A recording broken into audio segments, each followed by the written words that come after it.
继续来看台中后里区公所以内部庄的夜场为中心，串联着周边的公园甲绿地等等4个地点，利用 LED 造型的灯光来打造缤纷的夜景，要来迎接着耶诞节甲农历的过年。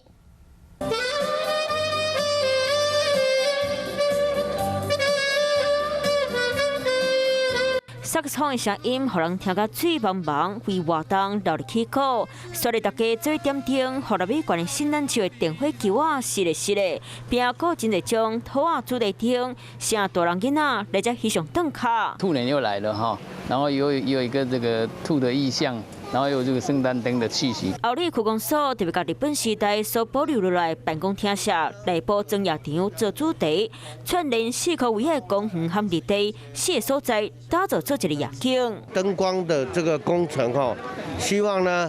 迎合这个年节的气氛，让我们的后里更美。 公所嘛讲，这个活动会继续办到明年2月底，欢迎民众把握机会来遮赏灯佚佗。